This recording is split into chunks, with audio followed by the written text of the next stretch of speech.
Tout au long de cet automne-hiver 2015, Lens ITV fêtera ses 5 ans avec la population lancéenne.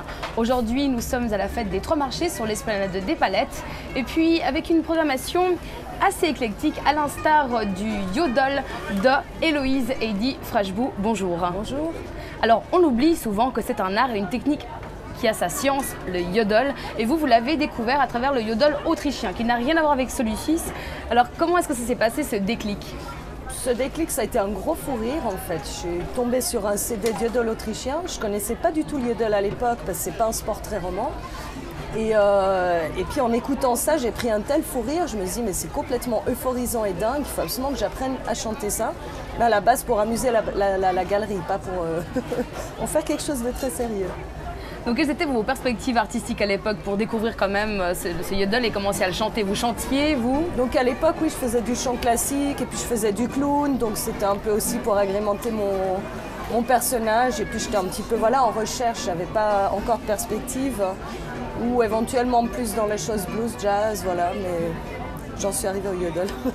À un moment donné, vous avez décidé d'aller le plus loin dans cet art du yodel et puis vous décidez d'apprendre le yodel suisse. Quelle est la spécificité justement du yodel suisse? Alors la spécificité du yodel suisse, elle existe seulement depuis 1910. C'est-à-dire qu'à l'époque, les Suisses yodelaient comme le reste de l'Alpe, donc entre autres comme les Autrichiens, etc. Et puis en 1910, ils ont décidé qu'ils ne voulaient plus être assimilés aux autres et donc ils ont développé des règles propres, c'est-à-dire les syllabes, il n'y a plus que des yo, holo, oulou, luou au niveau des syllabes voix de poitrine, voix de tête, donc le i n'existe plus, le a non plus, les t, les r, les l si, pardon.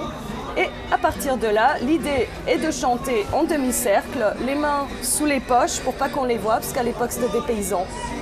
Et donc il fallait attirer l'attention sur le costume et la voix. Et l'idée c'est d'imiter le son du corps des Alpes, c'est-à-dire chanter de la manière la plus pure possible et sans vibrato. Et là comme ça, si ça donne quoi à peu près? Ça donnerait quelque chose comme yo yo lo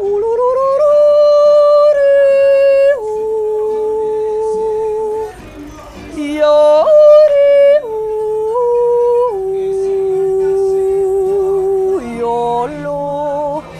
Yolo, oulou, yolo, yolo.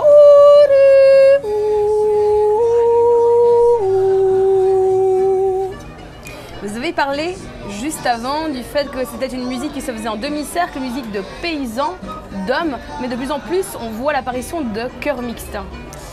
Alors oui, ça se fait progressivement, c'est-à-dire que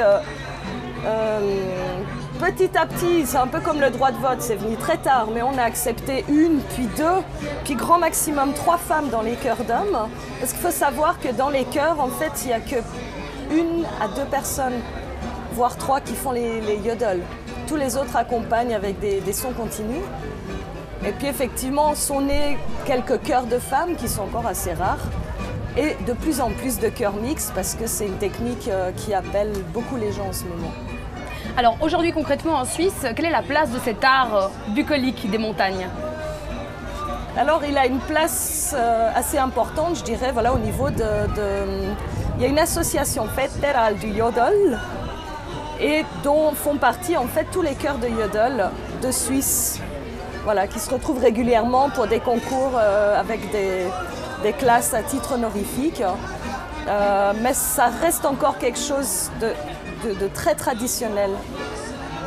Alors vous le disiez au tout début, vous aimez la scène, vous aimez le spectacle, théâtraliser, on va dire, cet instant sur scène. Ethno Youth justement réunit ces différents aspects, notamment avec l'intégration d'autres spécificités vocales avec Fred. Comment est-ce que vous parleriez d'Ethno Youth? Alors il y a un petit peu d'air, mais tout va bien, ça s'ouvre sur l'esplanade, c'est parce que nous sommes à découvert au Grand Lancy. Ça m'est venu de la manière suivante, c'est qu'à la base, en fait, je suis simplement une genevoise urbaine qui a grandi au son de l'électro et du hip-hop. Et j'ai toujours été passionnée par tout ce qui est des sons traditionnels également. Et il faut savoir que le yodel n'est pas que suisse, mais est une technique vocale finalement universelle. On le retrouve dans le monde entier. Et simplement, il s'adapte à la culture, à la langue et du pays. Et donc à partir de là, je n'ai pas pu me restreindre uniquement à un style de yodel et à ses règles, parce que j'ai un point de vue plutôt artistique par rapport à cette technique vocale, et mon but est d'explorer toujours plus ce qui est réalisable avec. Alors c'est ce qui fait justement que Héloïse et Eddy, dans le cadre de Aide No Youth, c'est venu aujourd'hui à la fête des 3 marchés. Quel est justement le retour du public qui ne connaît pas le yodel? Ben là, je suis ravie, il y a eu vraiment beaucoup de bons retours. Je pense aussi du fait qu'on le présente à notre manière. Du coup, les gens sont touchés, sont surpris. Et, en tout cas, j'ai eu des bons échos. Quelle suite pour Aide No Youth? Eh ben, essayer de trouver un maximum de concerts, de possibilités de jouer, de chanter.